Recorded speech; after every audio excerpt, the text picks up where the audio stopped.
हूँ वीना और आप देख रहे हैं राष्ट्रीय जगत विजन न्यूज। छत्तीसगढ़ में इन दिनों धान की खरीदी चल रही है और धान उपार्जन केंद्रों में भारी अनियमितताएं देखने को मिल रही है। खासकर सुरक्षा को लेकर प्रशासन कमजोर साबित हो रहा है। आइए आपको दिखाते हैं पूरी खबर। छत्तीसगढ़ में धान खरीदी का सीजन शुरू होते ही अव्यवस्थाओं और अनियमितताओं के मामले सामने आने लगे हैं।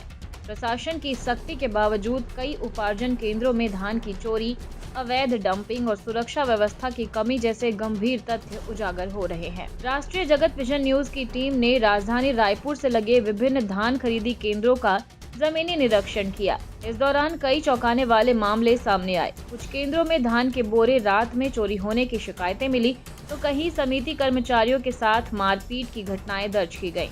स्थानीय समिति अधिकारियों ने बताया कि सुरक्षा के लिए सिर्फ 4 गार्ड ही तैनात किए गए हैं, लेकिन उनके पास किसी भी प्रकार की उचित सुरक्षा व्यवस्था, उपकरण या संसाधन नहीं है। कई जगह गार्ड सिर्फ एक लठ के सहारे ही रात्रि की ड्यूटी करते दिखाई दिए, जो अपनी सुरक्षा और धान संरक्षण दोनों पर सवाल खड़े करता है।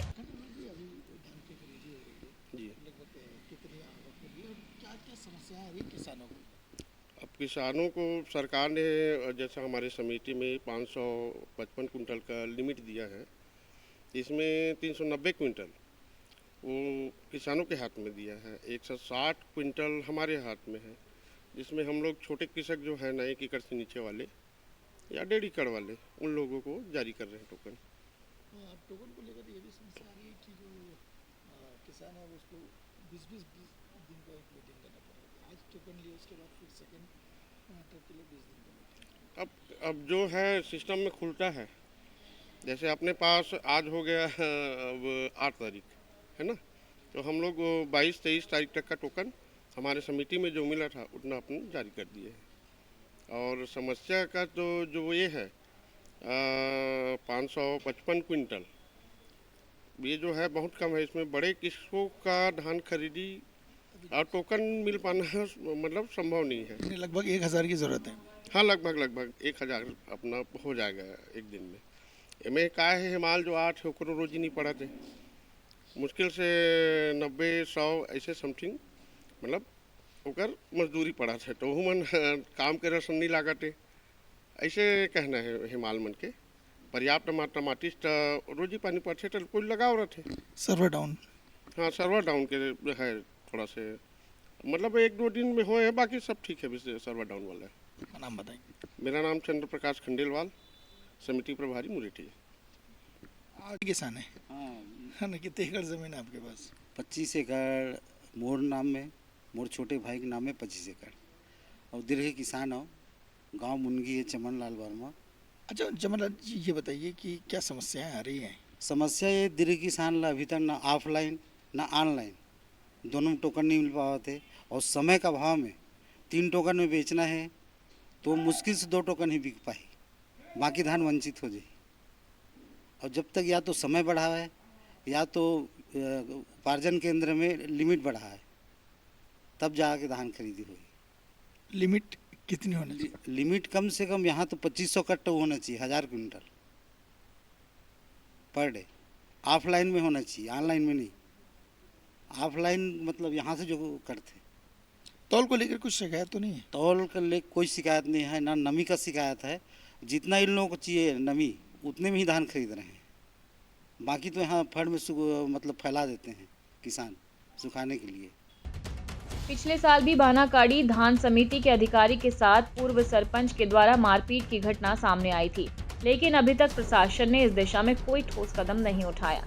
अधिकारियों का कहना है कि ऐसे मामलों में कार्रवाई न होने से असामाजिक तत्वों के हौसले बुलंद हैं। खंडेलवाल जी, ये जो आप लोगों की जो सोसाइटी है उसमें पिछले साल खूब विवाद हुआ था, जिसको लेकर आपके साथ बहुत मारपीट हुई थी। आपने तहसीलदार भी आए थे और कलेक्टर साहब भी इसको संज्ञान में लिए थे, तो क्या कारण था और क्या अभी भी स्थिति वैसी बनी हुई है क्या? नहीं, पिछले साल के मुताबिक इस साल नहीं है लड़ाई झगड़े वाला मैटर। पिछले साल ये हुआ था, उसका चाचा का धान आया था। उसका धान कौन है ये मनोहर बंजारे, पूर्व सरपंच है वो, और वो बोला भैया आपका धान नमी है, सुखाना पड़ेगा। तो फिर मैं बोला सुखा दो, जैसे मानक मात्रा में आता है ले लेंगे। फिर उसके बाद अपने भतीजा अभी जो वर्तमान में सरपंच है उसको फ़ोन लगाए। जब फ़ोन लगाए बात कराए तो मैं अब भैया अब पैर थोड़ी पड़ूंगा भाई किसी का। तो मैं बोला हाँ सरपंच साहब बोलिए क्या बात है, ऐसा बस बोला मैं। अब उसके बाद आया, 12-13 लोग थे। उन लोग अपने गाड़ी से आए थे, आए सीधा सीधा यहीं घुसे और मारपीट किए। सीधा आए झापड़ में गाल को ही मारे।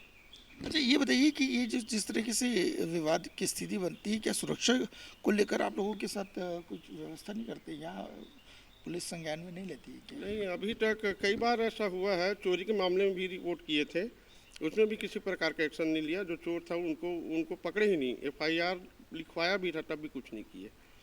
और लड़ाई झगड़े वाले में सुरक्षा वाला मैटर शासन द्वारा किसी प्रकार से हम लोग को मिलता नहीं। अपना अधिकारी का भी तो सपोर्ट नहीं मिलता। एक चीज़ और देखा जाए, जिस तरीके से थाना भी खुले में रखा हुआ है तो चोरी चकारी को लेकर जिस तरीके से आपने शिकायत करे हैं, तो किस तरीके से क्या करते हैं आप लोग, क्या इंतज़ाम करके रखे हैं? अब चौकीदार की व्यवस्था करते हैं और रात्रिकालीन के लिए 4 चौकीदार है और कैमरा वगैरह सब चीज़ ये व्यवस्था करके, जैसा चोरी वोरी का है और जैसा रात को आगे मारपीट कर दिए तो उसके लिए अब चौकीदार क्या करेगा बेचारा। 4 तो है, 4 जितना वो ताकत रहेगा उतना ही तो लड़ेगा, उससे ज़्यादा तो और कुछ नहीं कर सकता। फिर भी अब जैसे जानवर भगाना है तो जैसे लाठी वगैरह रहता है वो रखे रहते हैं, सीटी वगैरह। बाकी कैमरा है सब के लिए, अपन सुरक्षा के लिए। कि कितनी बार चोरी की घटना घटी है यहाँ पर? करीब करीब यहाँ 12-13 बार हो चुकी है, 1 बोरी 2 बोरी ऐसा करके। और ये बीच में किसान जैसा पलटी भी करता है, धान अठा रहता है, हम लोग को उतना समझ में नहीं आता। जब काटा करते हैं उसके बाद समझ में आता है कि यहाँ से 5 बोरी गायब है, 2 बोरी गायब है। तो कड़ा दिन में ही कड़ी निगरानी कहाँ कर पाएंगे, काम में व्यस्त है सब कर्मचारी, तो वो सब होता है। इस तरीके से जहाँ पर परेशानियाँ तो बहुत सारी आती हैं, मगर एक नई परेशानी सामने आई है कि धान चोरी हो जाता है। यहाँ पर अपराधी आके अधिकारियों से मारपीट करते हैं। सुरक्षा को लेकर यहाँ पर भी कोई इंतज़ाम नहीं है, कहीं ना कहीं शासन की चूक है। कैमरामैन रुपेश के साथ मैं इमरान खान। इधर प्रशासन ने इस बार धान खरीदी के दौरान ही स्टॉक सत्यापन और मिलान की प्रक्रिया शुरू की है। पहले ये प्रक्रिया खरीदी समाप्त होने के बाद की जाती थी। इस बदलाव के चलते कई केंद्रों पर अवैध तरीके से जमा धान की बोरी जब्त की गई है। ग्रामीणों और किसानों ने भी सुरक्षा व्यवस्था मजबूत करने की मांग की है ताकि खरीदी प्रणाली पारदर्शी और सुरक्षित रह सके। और फिलहाल खबरों में इतना ही। अपडेटेड रहने के लिए हमारे चैनल को सब्सक्राइब कर लीजिए।